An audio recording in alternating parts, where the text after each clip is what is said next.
verdade, mas o que eu achava era que esse país tinha que dar uma chance a você mesmo, e eu fazia dizer, a solução do Brasil é o povo pobre. A hora que a gente colocar o povo pobre no orçamento da União, a hora que o povo pobre começar a virar consumidor, a hora que o povo pobre começar a comprar um pão a mais, um leite a mais, tomar uma cachaça a mais, comprar um sapato a mais, uma meia a mais, um caderno a mais, um lápis a mais, esse país tem jeito. E esse país teve jeito.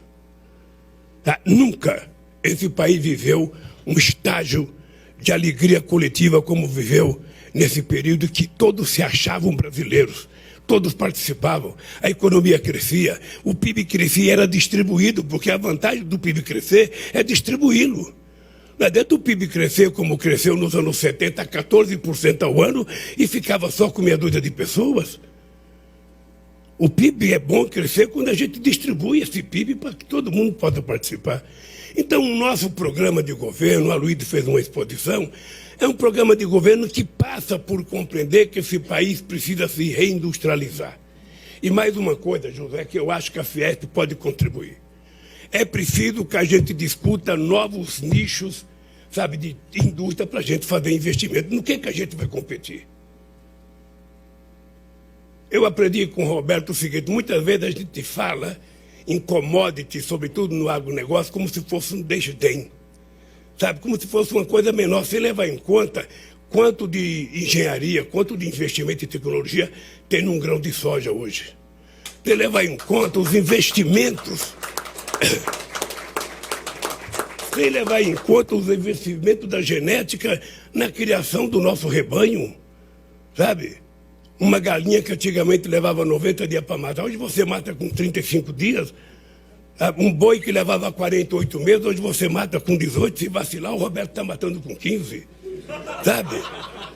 Então, esse país, ele deu um salto de qualidade. E ninguém quer desmontar o que está dando certo. O que a gente quer é fazer com que as coisas que não estão certas fiquem certas. Esse dia eu tive uma reunião com empresários à noite e eu comecei a ter uma divergência porque eu queria saber por que o agronegócio gosta do Bolsonaro. E eu fiz essa pergunta, eu queria saber o que o Bolsonaro fez de bom para nada. Nada. Eu duvido alguém dizer o que o Bolsonaro fez para o agronegócio.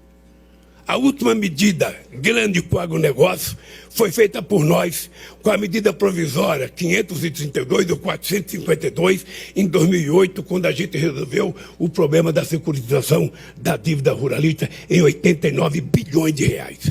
Se a gente não fizesse aquilo, quebrava o setor inteiro. E nós fizemos aquilo lá. Foi a última coisa feita. O resto é o plano safra normal. Aí me disseram o seguinte, porque a invasão de terra nas terras produtivas. Eu pedi para o companheiro, me traga todos os endereços das terras produtivas que foram invadidas. Todos. Porque, na verdade, os sem terra invadiam a terra, era o governo que pagava, era o governo que desapropriava, era o governo que pagava. Depois o governo tinha que dar dinheiro para a produção, dar dinheiro para a comercialização, dar dinheiro para construir casa e dar dinheiro para a educação. Eu não conheço uma terra produtiva. Se alguém souber, por favor, me dê o nome de uma fazenda produtiva que foi invadida pelo sem terra. Quem legalizava se era produtivo ou não, era quem? Era o INCRA. Então se criou um monstro, sabe, que nós queremos debater, nós queremos apenas a chance de conversar com o agronegócio, sabe, com aqueles mais raivosos que tiver. Só precisa fiscalizar, ver se não estão armados. O resto a gente vai conversar para discutir o Brasil. Em que momento da história esse país teve as portas do comércio exterior abertas mais do que no nosso período de governo, Roberto? E a gente vendia isso com prazer.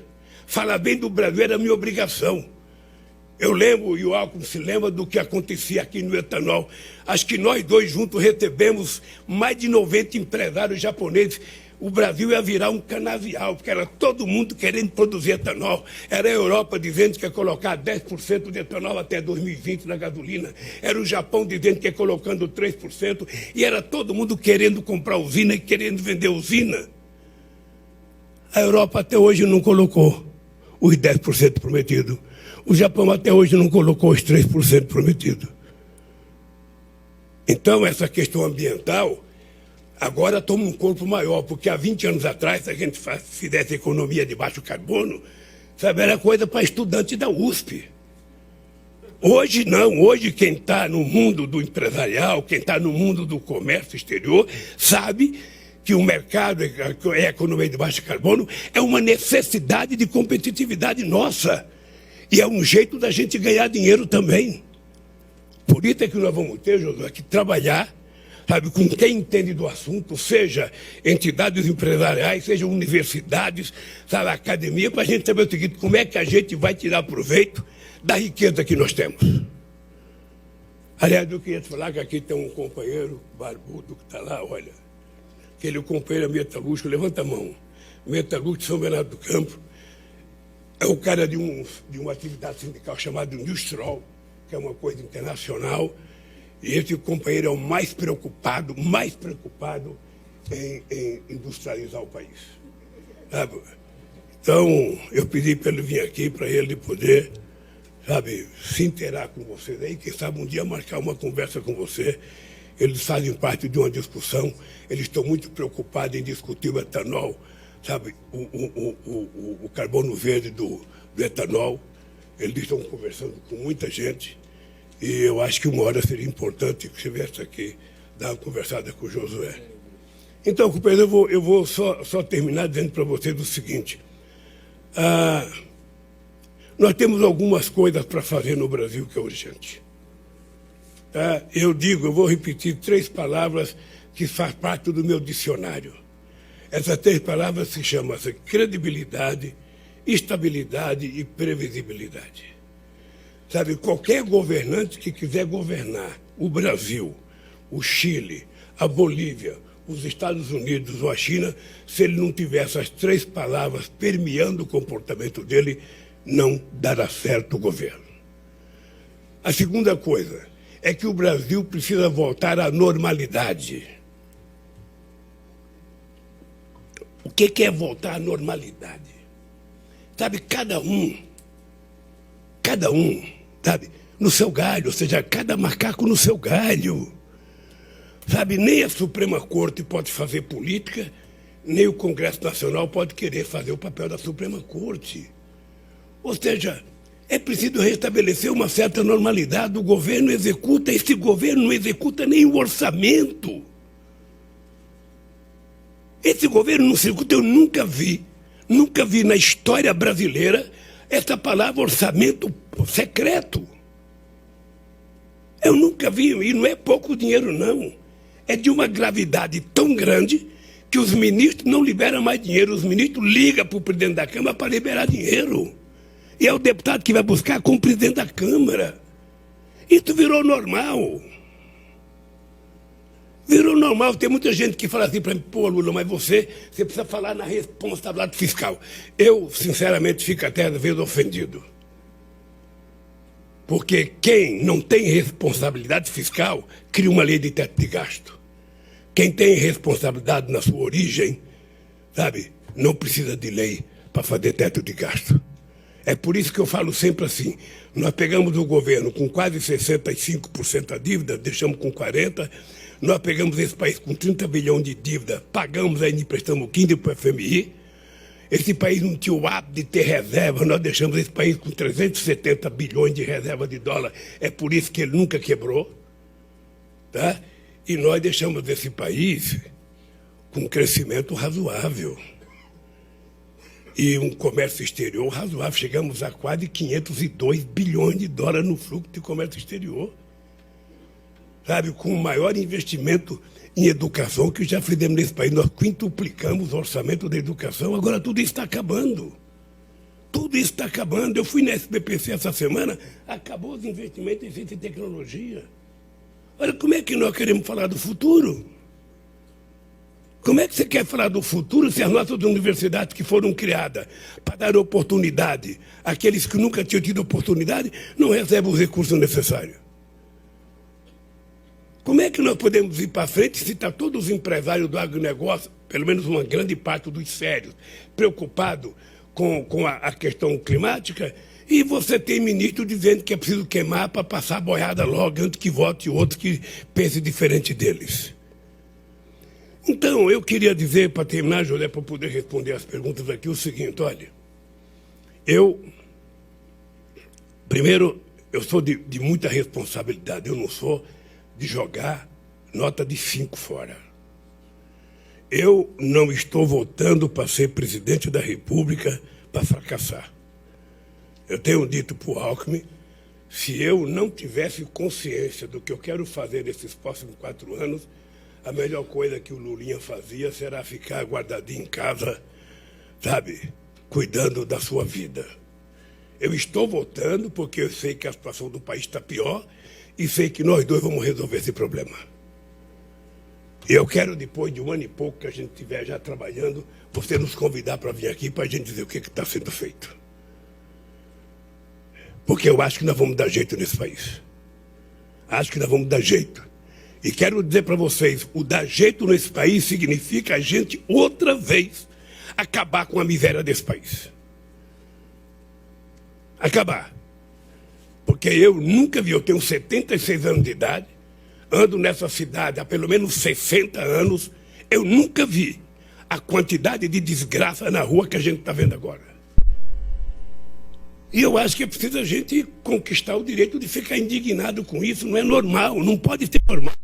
O terceiro maior produtor de alimento do mundo, sabe, ter 33 milhões de pessoas passando fome. O maior produtor de proteína animal do mundo, as pessoas ficam atrás de carcaça de frango, de osso no Mato Grosso. Qual é a lógica? Então, companheiros, é o seguinte. Eu estava discutindo com os empresários na Espanha. E chegou o momento que eu falei para os empresários, sabe o que eu vou garantir para vocês? Mercado. Para vocês eu vou garantir mercado. Tá? O que vocês querem é investir no Brasil para ganhar dinheiro. Isso vai ser garantido. O mesmo eu vou dizer para vocês. O que o empresário precisa?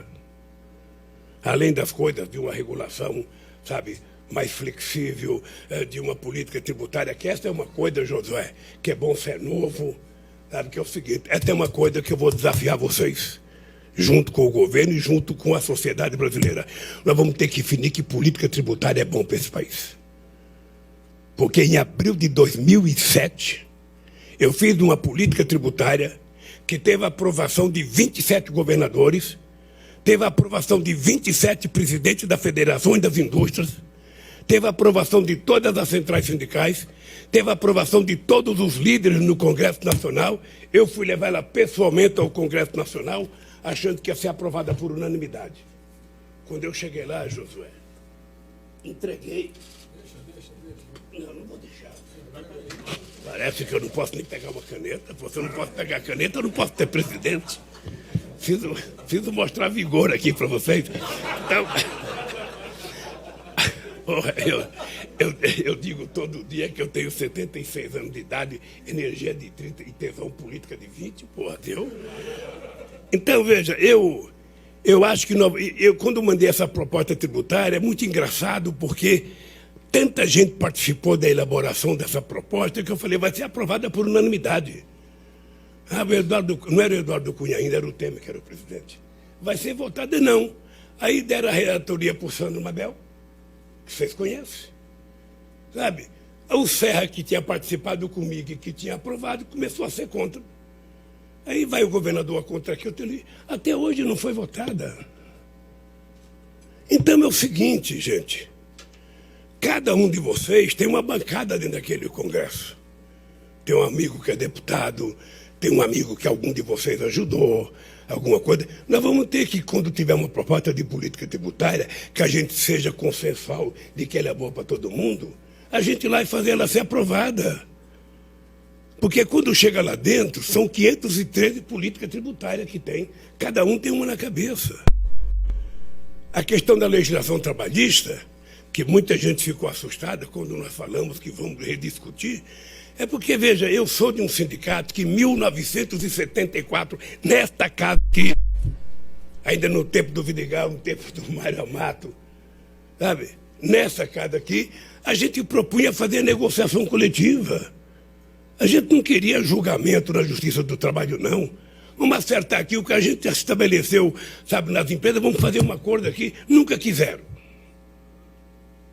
E nós somos defensores, e eu posso dizer para vocês que o movimento sindical é doido para fazer contrato coletivo de trabalho. Isso pode ser feito. Ninguém quer recuperar o que era em 1943. Eu não conheço um dirigente sindical que queira recuperar. Não vão voltar atrás e pegar tudo que a gente tinha, não. As pessoas querem evoluir. Discutiram com você, as pessoas querem evoluir. Sabe, as pessoas estão querendo fazer coisas novas nesse país, porque é bom para todo mundo. Essa história de achar que o trabalhador quer que o empresário quebre, ninguém quer, porque se o empresário quebrar, ele está quebrado. Ele é a primeira vítima do empresário quebrar. Então é uma bobagem imaginar que o trabalhador não quer que esse país cresça, que não quer que esse país evolua. É com essa mentalidade, Josué, que nós estamos disputando essas eleições. E é com essa disposição que eu estou aqui para dizer para vocês, tá? Nós vamos consertar esse país. Vamos consertar esse país.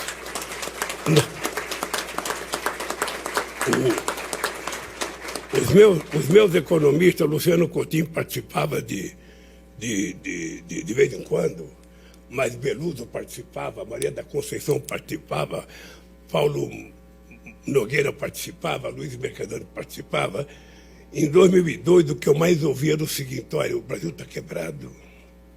Você vai ganhar as eleições e não consegue governar, o Brasil está quebrado. Eu falava, porra, como é que vocês querem que eu seja candidato? O Brasil está quebrado. E o Brasil estava mal, mas não estava quebrado. Esse país é muito grande. Na hora que as pessoas começaram a acreditar nesse país, eu até acho, vou falar uma coisa aqui, tem imprensa ali, eu não deveria falar, mas eu vou falar. É o seguinte, rapaz, essa crise, essa guerra da Ucrânia, que eu fui contra a invasão da Ucrânia, sou contra a ocupação, sabe, da integridade territorial de um país por outro, sou contra, sabe? Mas é o seguinte, essa guerra está faltando fertilizante, tem muita gente reclamando, mas por que quando a gente queria fazer, sabe, fábrica de fertilizante aqui, as pessoas não apoiaram? O sacrifício que nós tivemos para fazer a fábrica de ureia, sabe, lá em Três Lagoas, no Mato Grosso do Sul, que depois foi entregue para o Russo, o fechamento das fábricas de Sergipe, o fechamento das fábricas de fertilizante no Paraná. Olha, a gente pode fazer, nós temos condições de fazer. E a gente está tirando proveito das coisas.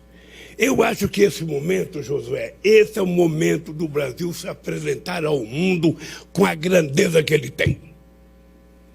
Esse é o momento do Brasil se apresentar ao mundo. Esse é o momento de se apresentar aos Estados Unidos, de se apresentar à China, de se apresentar, sabe, à Europa toda. Eu acho que até a Europa está precisando mais de nós do que nós já precisamos da Europa. Agora é preciso ter gente séria para conversar. Se a gente mandar gente com um complexo de vira-lata, não dará certo. Nós temos que mandar gente que goste desse país, que respeite esse país, sabe, e que saiba negociar. Você não sabe como eu fico enojado quando eu sou acusado da relação com a Venezuela. Quem é empresário é que sabe, a gente tinha um superávit com a Venezuela de 4 bilhões de dólares. Não era 400 milhões, era 4 bilhões de dólares.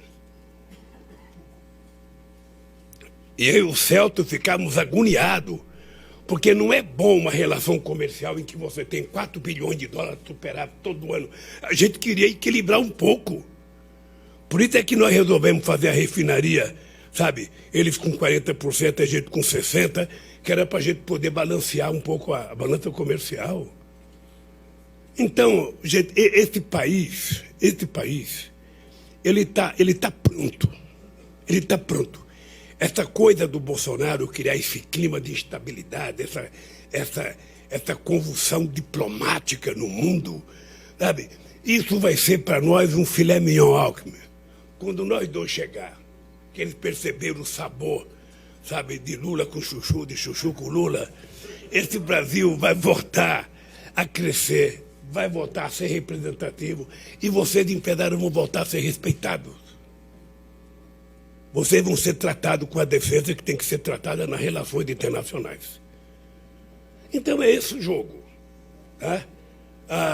nada será feito de surpresa, não haverá política de surpresa. Nós não vamos dormir de noite e à meia-noite anunciar um pacote. Na minha vida não existe isso. Ou seja, tudo será motivo de discussão. E tudo será público até o sol estiver aparecendo. Quando o sol se esconder, não tem mais acordo aí, só para outro dia. Então é isso que eu vim aqui dizer para vocês. Sabe? Pensem no que vai acontecer nesse país. Esse negócio que eu vejo todo dia nos jornais, porque nós temos que procurar a terceira via, gente do céu. Na história da humanidade não existe terceira via. Deus e o diabo polarizam a vida. Quantos anos? Tentar encontrar uma terceira via não existe. Sabe, o que existe é o seguinte, é a experiência prática de duas pessoas que têm passado altamente confortável de gestão pública, sabe, com esse aventureiro, que eu não sei por que ele foi eleito, eu não consigo compreender, sabe, não consigo compreender como é que uma pessoa tendo um cara como o Haddad, mesmo que não goste do Haddad, mas olha para a cara dele, ele é muito mais confiável, votar. Sabe? Então, eu, sinceramente, sempre é tempo da gente melhorar as coisas. No Brasil é sempre tempo de piorar, mas vamos mudar, é sempre tempo de melhorar as coisas nesse país. Tá? E é isso, José, que eu estou aqui à disposição de vocês para perguntar o que quiserem.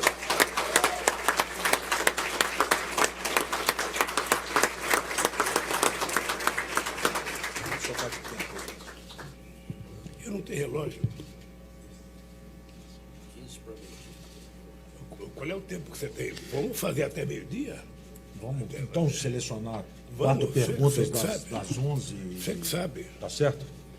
Bem, se quiser você me dá as 11, eu respondo por escrito. Que eu não respondi aqui. Tá bom.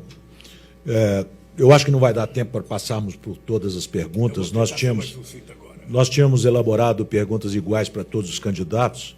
Vamos selecionar aqui 4, 5, tendo em vista o adiantado da hora. E o presidente Lula responderá às demais perguntas por escrito para que toda a casa tome conhecimento. Eu convido o meu colega, primeiro vice-presidente da Fiesp, presidente do Ciesp, Rafael Cervoni, para falar um pouco sobre responsabilidade social e não só responsabilidade fiscal. Obrigado, Josué. Senhor candidato, presidente Lula. No Brasil, uma demanda crescente por serviços públicos, que foi acentuada pela crise sanitária trazida pela pandemia do Covid. Ademais, historicamente, a sociedade brasileira sofre a desigualdade de renda, como o senhor colocou, e com restrições sociais e econômicas no acesso às oportunidades. Alguns dados sintetizam bem esse quadro. Cerca de 33 milhões de brasileiros vivem em situação de fome, e que foi também agravada durante a pandemia. Conforme o estudo publicado pela ONU, quase 61 milhões de brasileiros convivem com algum nível de insegurança alimentar. Em 2020, 1% mais rico da população brasileira detinha quase 50% da riqueza total. Do outro lado, observamos a deterioração dos indicadores fiscais brasileiros nos últimos anos. No ano passado, a economia brasileira apresentou resultado primário negativo pelo 8º ano consecutivo. A dívida bruta do setor público em relação ao PIB é de quase 80%, patamar muito superior à média dos países emergentes, que gira em torno de 65%. E a expectativa desse ano também apresente resultado primário negativo, são as estimativas do IFI. Dessa forma, há um impasse na sociedade brasileira, que é uma demanda crescente por recursos públicos e, ao mesmo tempo, a deterioração da situação fiscal. Então, coloco ao senhor 3 pontos aqui. O primeiro, o que o seu governo pensa fazer para democratizar e nivelar o acesso às oportunidades, assim como reduzir essa vulnerabilidade social e, ao mesmo tempo, garantir a sustentabilidade fiscal? O seu governo pretende fazer alguma reformulação nas regras fiscais a partir de 2023? E, por último, Além disso, o seu plano de governo prevê a adoção de uma reforma administrativa. Então, reforma administrativa, reformulação nas regras fiscais e como democratizar e nivelar o acesso às oportunidades, reduzindo a vulnerabilidade. Olha, primeiro, eu penso que democratização das oportunidades nesse país passa pelo Estado cumprir com as suas obrigações, seja no campo da economia, seja no campo das políticas sociais. Se o Estado não cumprir com as suas funções, o Estado não vai garantir a oportunidade. Eu, na primeira reunião que eu fiz com o presidente da República, eu disse que eu queria fazer investimentos em educação. E o Roberto Rodrigues estava numa reunião quando o ministro disse que não tinha dinheiro para investir em educação. E eu pensei, se a gente for esperar ter dinheiro, porque quando você está elaborando o orçamento do governo, você já tem um monte de gente querendo, já pensou um povo, um monte de gente contentado, querendo pegar dinheiro. Os únicos que não estão lá é o povo mais pobre, que não tem organização, que não tem sindicato, que não pode fazer passeata, que não pode fazer greve, sabe, que está dentro de casa passando privações. Então eu falei, bom, se a gente for esperar ter dinheiro para fazer políticas públicas, a gente não vai fazer nunca. O Fome Zero foi criado quando a gente estava no começo do governo, contra a vontade da área econômica.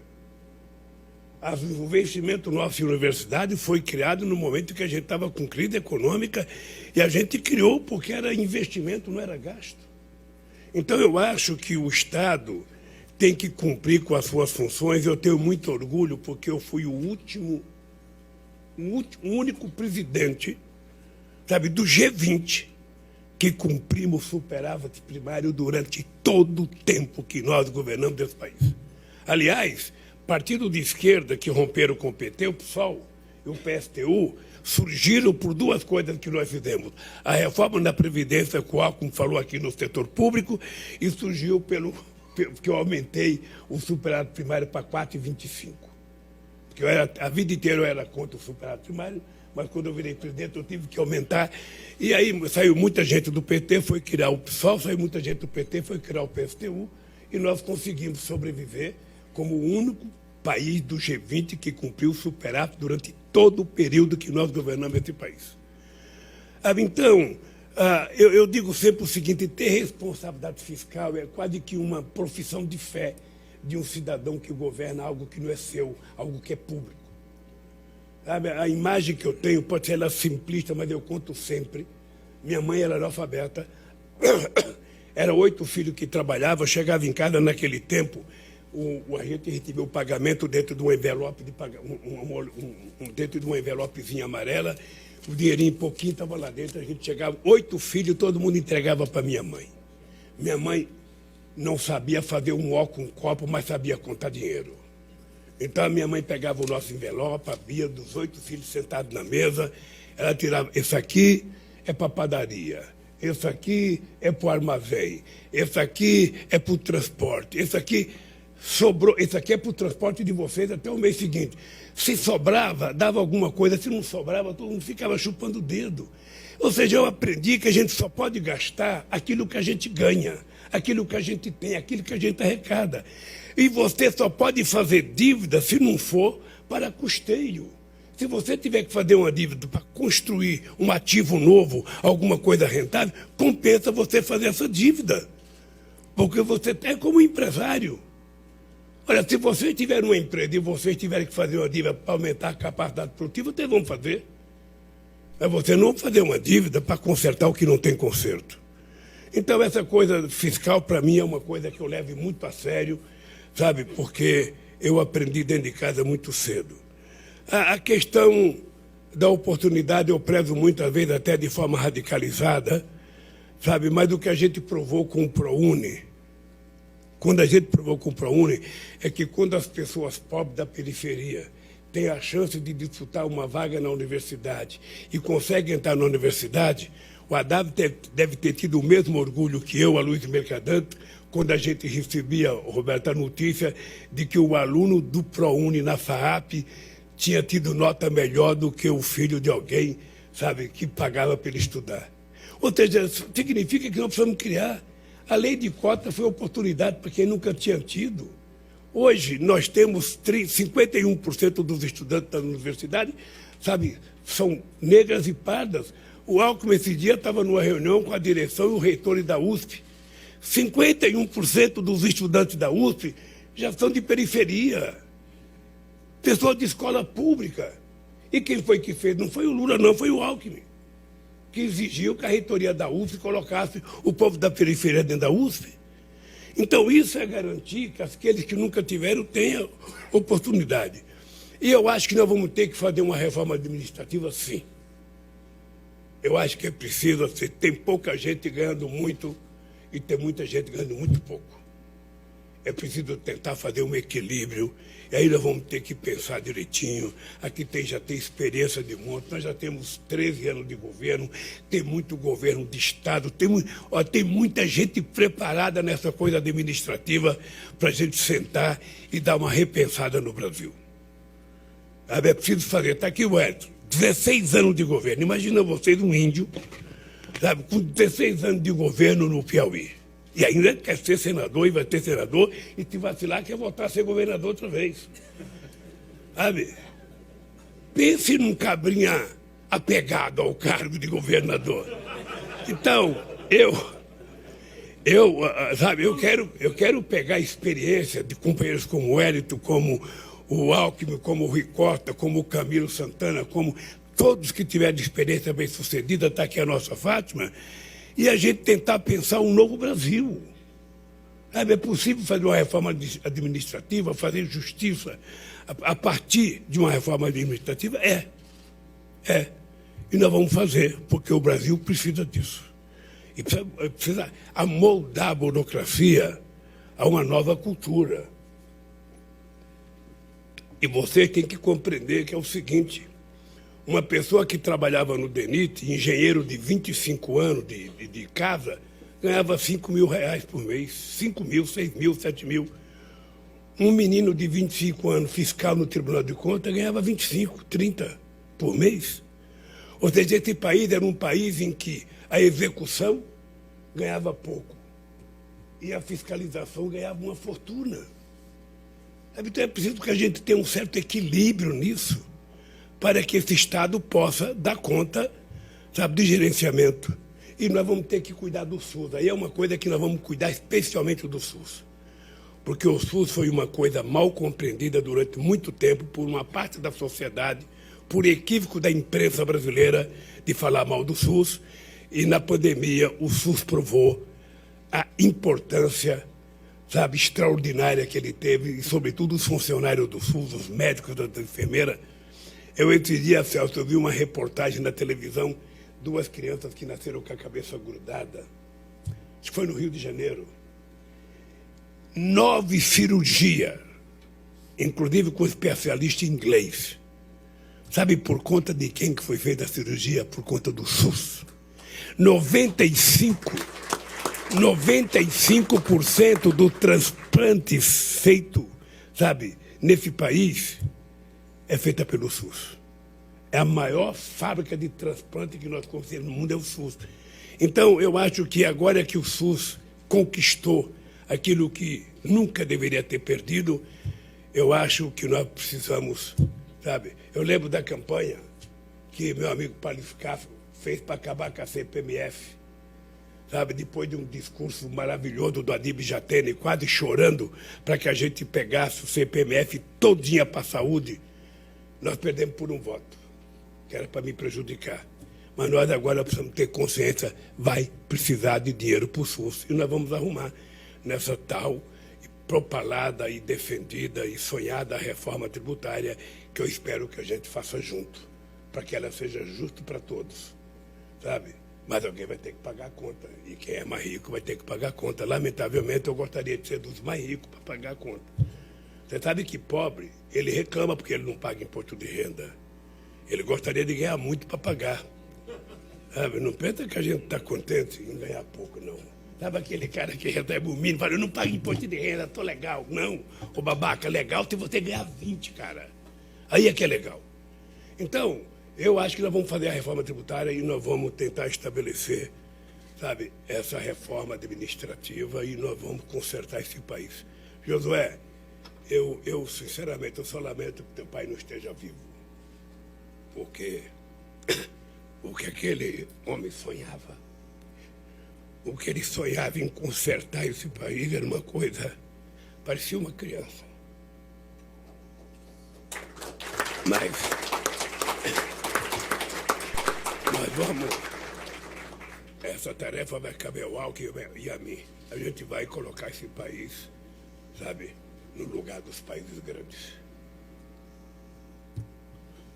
Pegando carona no tema reforma tributária, presidente, eu convido o Saulo Seibel para fazer uma pergunta sobre a reforma tributária.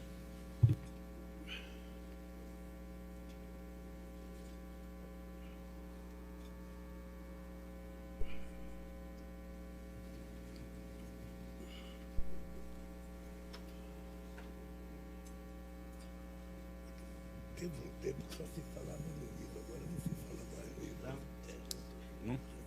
Ok.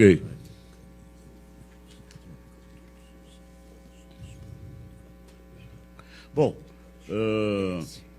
o senhor já falou bastante da reforma tributária, mencionou, nos relembrou esse momento em 2007, quando a gente se lembra, houve o acordo de todos os 27 estados, governadores, secretários de Fazenda, e o senhor achava até que a reforma ia ser aprovada por unanimidade e acabou nem sendo votada, eu acho. Tá? E quanto à questão do manicômio judiciário que existe no Brasil, se comparar o sistema tributário brasileiro com qualquer país do mundo, praticamente qualquer, e se pegar os da OCDE e tudo isso, nada se parece.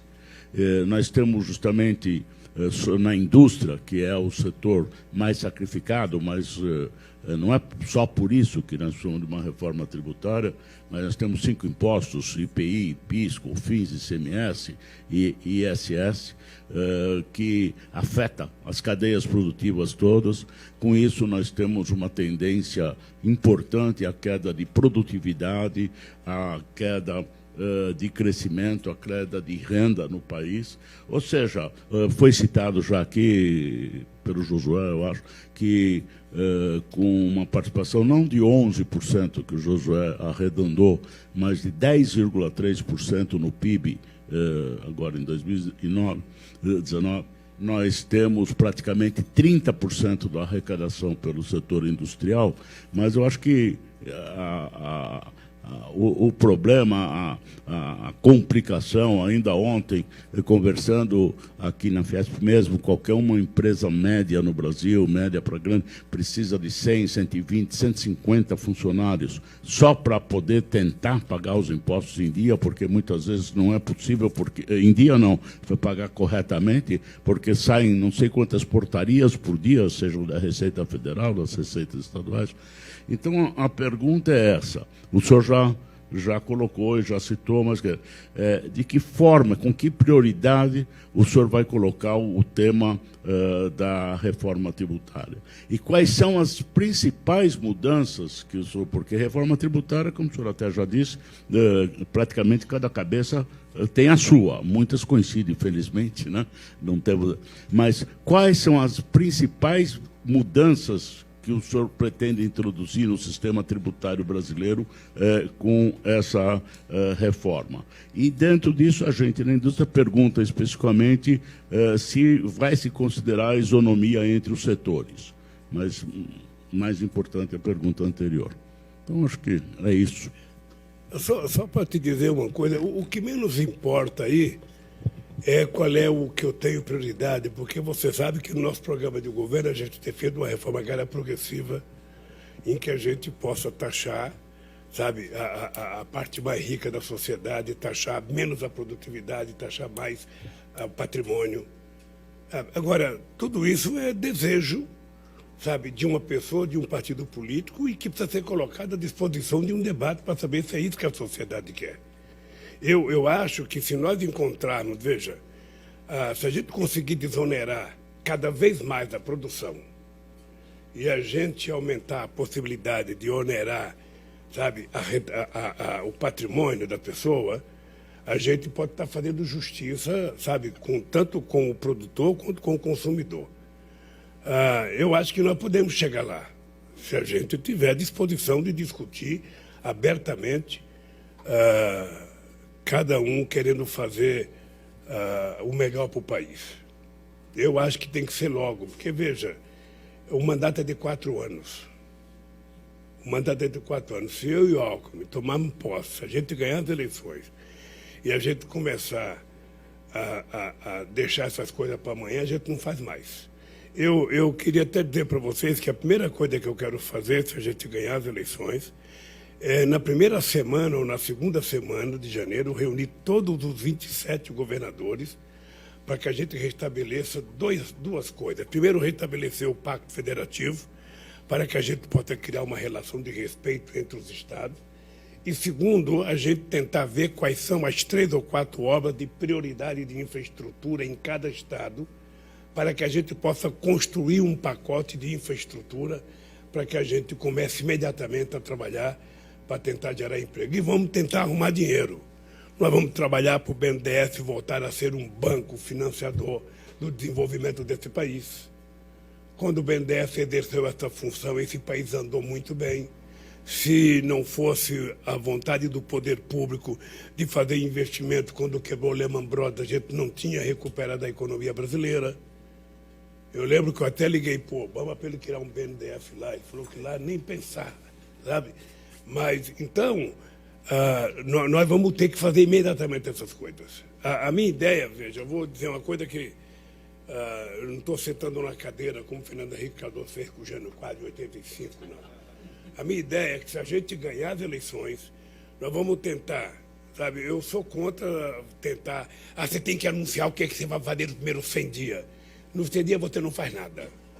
Tá? Eu quero arrumar a casa, sabe, nos primeiros dias de governo, e eu quero constituir os grupos de trabalho que eu quero que eu comece a produzir as coisas nesse país. Tá? Para ver se que a gente, com 30 ou 40 dias, você já tem proposta alguma para você começar. Você não pode nem negociar com o Congresso ainda, porque ele só vai tomar posse, sabe, em fevereiro. E Deus queira que vocês, pelo amor de Deus, cada um de vocês tem um voto, a mulher de vocês tem um voto, o filho tem um voto, pelo amor de Deus, melhore o nível da nossa bancada. Pelo amor de Deus, gente. Não é possível que a gente tenha o Congresso que a gente tem hoje. O velho Ulisses Guimarães dizia, Lula, toda vez que a imprensa bate que é preciso mudar, a mudança vem sempre para pior. Então, gente, sabe que às vezes eu fico chateado porque eu não vejo indignação da sociedade contra o orçamento secreto. Eu não vejo indignação. É a coisa mais bárbara que eu já vi acontecer. É você ter um relator do Congresso que determina quantos bilhões vai para quem e o presidente não toma mais conta do orçamento. Então, nós não temos muito tempo a perder. Como essa questão de política tributária já permeou meu governo durante 8 anos, sabe? Até queria fazer justiça aqui a um companheiro que não está aqui, é o Guido Mantega, porque o Guido Mantega foi um companheiro que teve um papel muito importante no processo de desoneração da folha de pagamento de 56 setores da economia brasileira. Uma das coisas que hoje o Guido paga o preço de ter errado é que entre 2011 e 2015 foi desonerado 540 bilhões de reais, sabe, em nome de isenção fiscal e desoneração. E eu acho que isso fez com que a economia brasileira não parasse de crescer, fez com que a gente chegasse em 2014 com desemprego com apenas 4,3% de desemprego, que foi o menor desemprego na história desse país. Tá?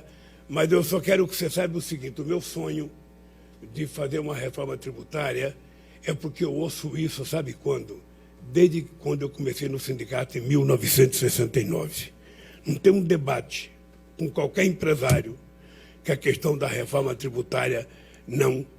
Do lado dos empresários dizendo que é preciso, está muito caro, está muito custo, se cobra muito. Do outro lado, quando a gente faz reunião com o sindicalista, é porque o rico paga pouco, o rico paga pouco, o rico paga pouco. Então, pelo amor de Deus, vamos sentar o rico e os outros que ganham menos, para saber como é que a gente vai fazer essa política tributária no Brasil.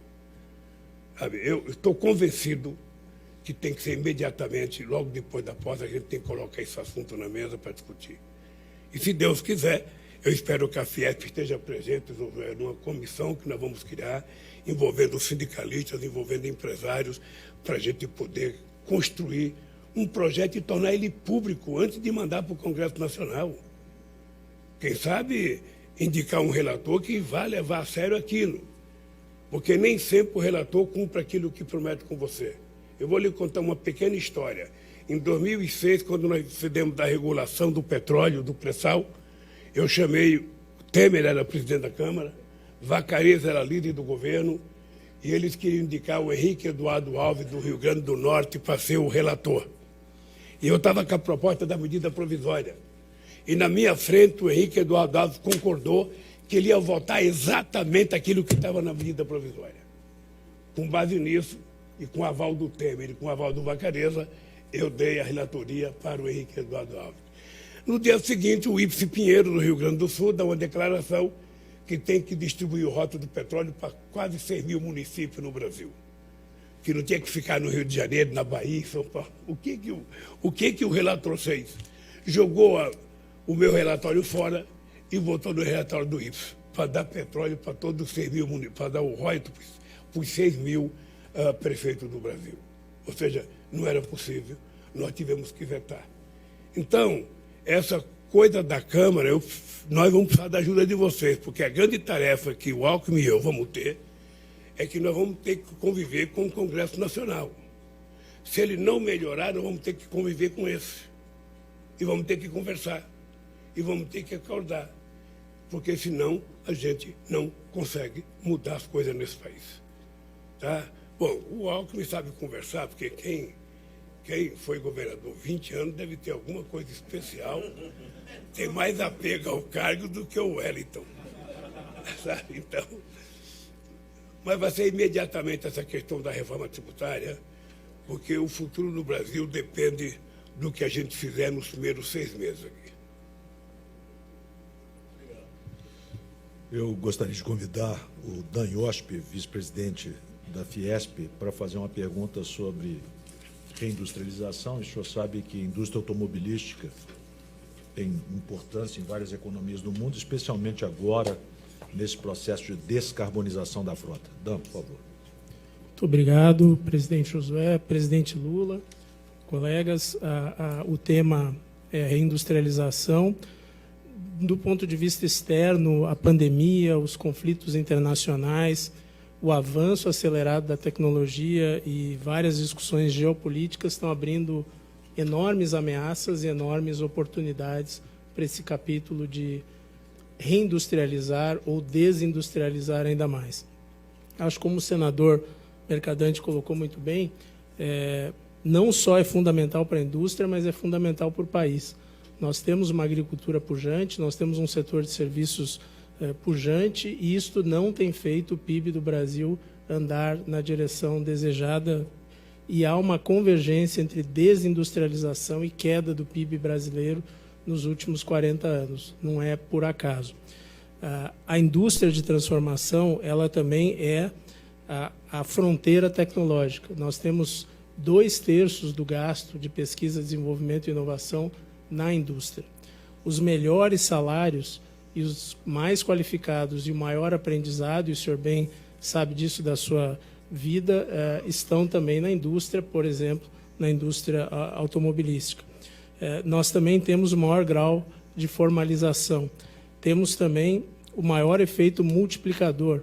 A indústria, diferente dos serviços da agricultura, ela tem um maior potencial de puxar os outros setores. Cerca de 40% de um produto industrial hoje em dia é serviços no Brasil e no resto do mundo. No entanto, nós temos regredido, como já foi dito aqui, estamos batendo talvez no ponto mais baixo que a gente poderia imaginar, cerca aí de 11% do PIB e 30% da tributação, porque esse é um outro ponto importante. Não haverá uma equação fiscal também adequada sem que a indústria progrida, porque é aqui que é mais fácil maior tangibilidade do produto, maior formalização das empresas para se fazer uma melhor tributação.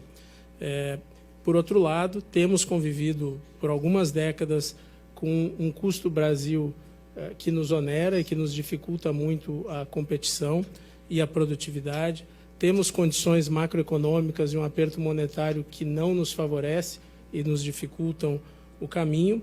E também temos, como o senhor bem colocou, um certo isolamento do Brasil do mundo, por razões já históricas, mas também agravadas nesse momento e que nós precisamos superar. Então, de certa forma, nós temos aqui enormes desafios e oportunidades. E esse 11% ou 10% pode declinar ainda mais. Com a elevada tecnologia e dinamicidade do mundo, a gente pode recuperar. E aí, claramente, os temas de descarbonização e digitalização são temas essenciais para que a gente possa prosperar. E como bem colocou o senador Mercadante, os investimentos da União Europeia, dos Estados Unidos, da Índia, da China, são vultuosos, seja em semicondutores, seja na descarbonização, nas tecnologias de transporte urbano e por aí vai.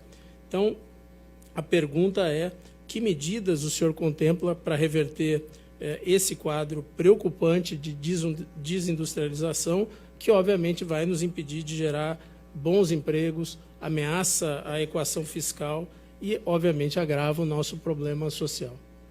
Olha, a primeira coisa, a minha tristeza de ver o que está acontecendo com a indústria automobilística no Brasil. Eu tive o prazer de ser presidente do sindicato no momento auspicioso da indústria automobilística no Brasil, em que as empresas tinham milhares de trabalhadores. A Volkswagen chegou a ter 44 mil trabalhadores, a Mercedes tinha 19 mil trabalhadores, a Ford tinha 18 mil trabalhadores. Hoje a Volkswagen tem 7, a Mercedes eu não sei quanto tem, mas também não deve ter mais do que isso, e a Ford foi embora, né? Além de eu ir embora. Eu, no tempo que o Mário Garneiro era Deus, em que ele falava em nome da indústria automobilística, porque o Mário Garneiro era a dama de ferro aqui, todo mundo que chegava, quem recebia era o Mário Garneiro, por conta de ser o diretor do Sinfávia e ser diretor jurídico, ser do Grupo Monteiro Aranha, que sabe, que só tinha 10% na Volkswagen, mas tinha uma importância muito grande. Naquele tempo, representava 23% do PIB industrial a indústria automobilística. Agora eu vi a notícia esse dia que vai cair para 7% nos próximos anos. Ou seja, é mais do que triste. Tá? E eu lembro sempre que, quando eu deixei a presidência, a gente estava vendendo 3.800.000 carros por ano, e o estudo que o Sinfávia me apresentava é que ele tinha uma perspectiva de chegar a 6 milhões de carros até 2010. Ou seja, hoje estamos vendendo apenas 2 milhões de carros por ano. Ou seja, caiu pela metade daquilo que a gente vendia. E eu acho que, assim, ó, a Fiesp ela tem obrigação, como tem obrigação o nosso companheiro do sindicato.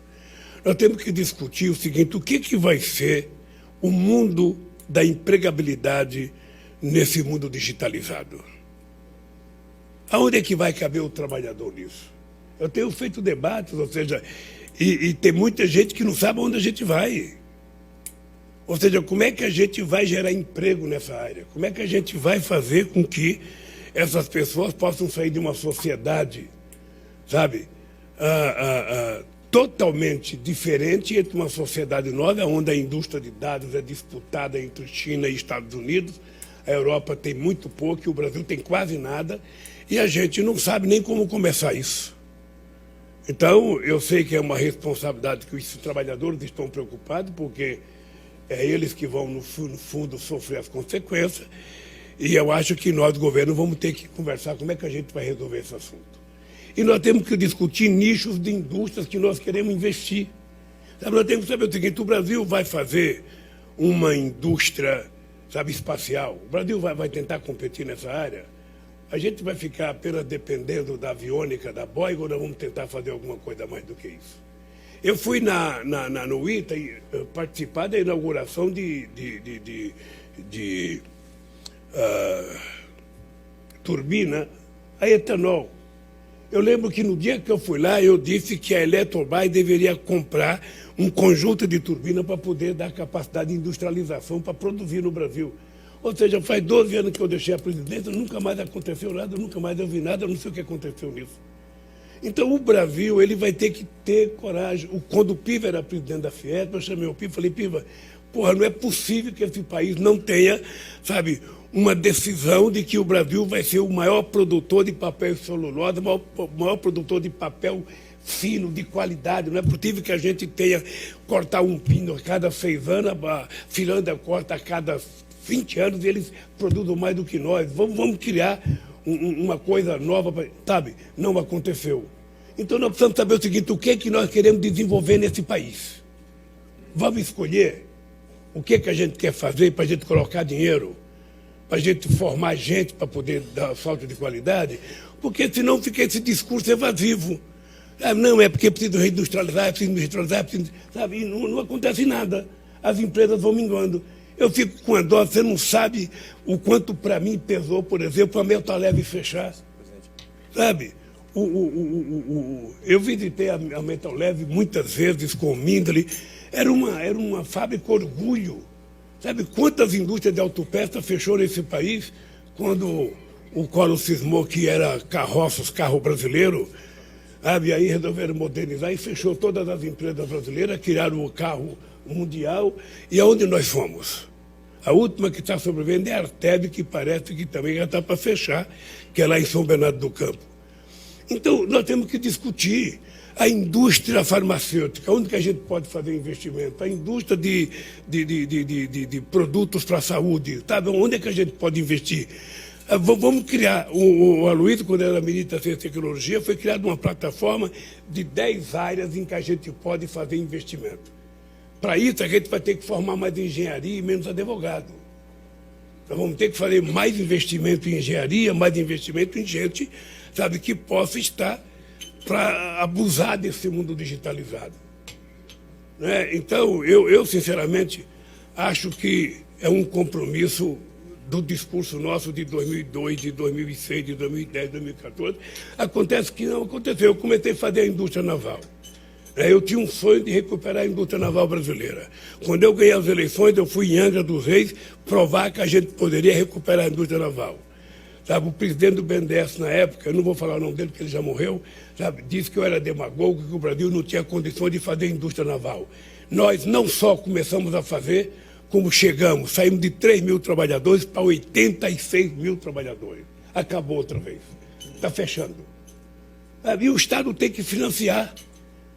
É para isso que existe o BNDES, para financiar as empresas a fazerem as coisas. Agora eu fui ao Rio de Janeiro, duas sondas que estavam faltando 15% ou 20% para aprontar, foi desmontada e vendido como sucata.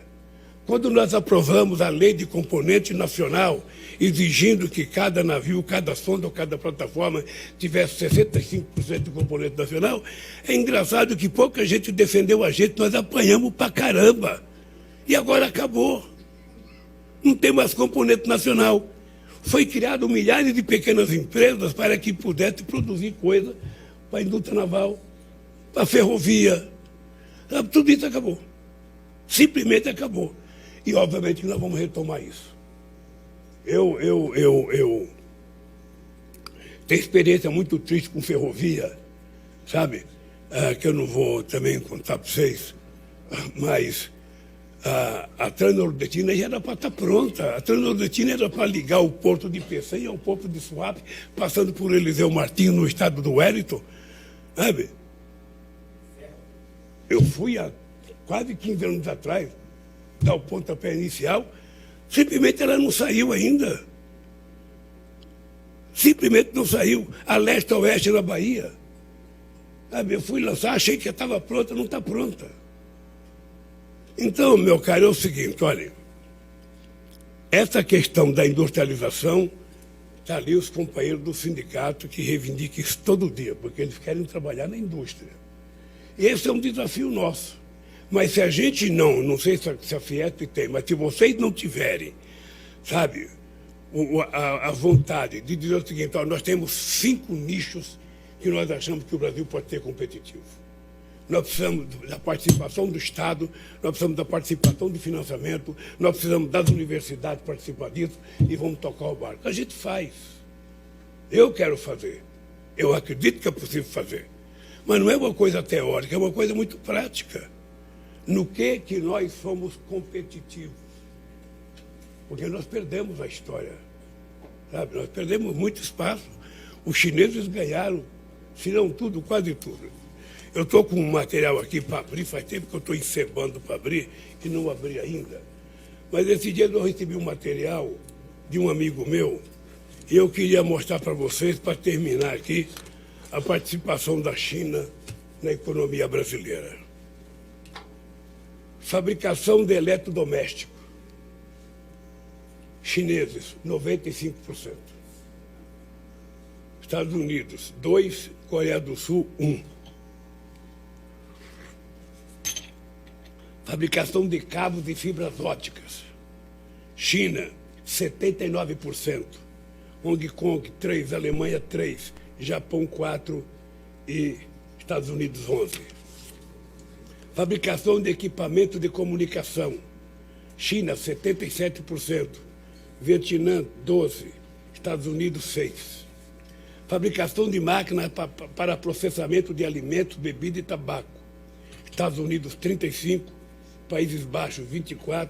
Aqui a China está perdendo, só tem 8%. Tá? A fabricação de componentes eletrônicos e placas. China, 65%. Eu fiquei muito assustado quando eu vi isso, porque fabricação de equipamento de iluminação elétrica, China, 88%. Fabricação de fibras sintéticas ou artificiais, China, 66%. Fabricação de instrumentos e suprimentos médicos e odontológicos, Estados Unidos, 41%, China, 31%. Fabricação de instrumentos musicais, China, 83%.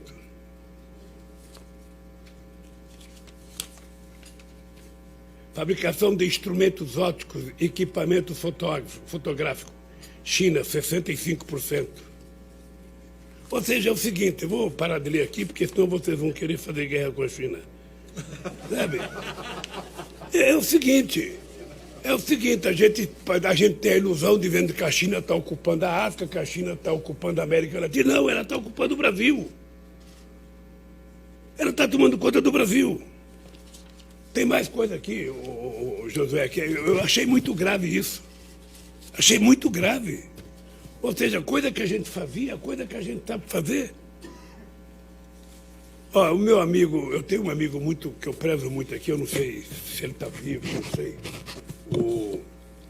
Mas uma vez eu vim fazer um financiamento aqui do BNDES para reconstruir roda de ferro, porque a gente estava naquela loucura de fabricar roda de ferro por causa da quantidade de ferrovia que a gente ia construir. Pô, passar um ano e meio, eu encontro com o companheiro, eu vim inaugurar a fábrica, o cara que apertou a campainha, eu mesmo cara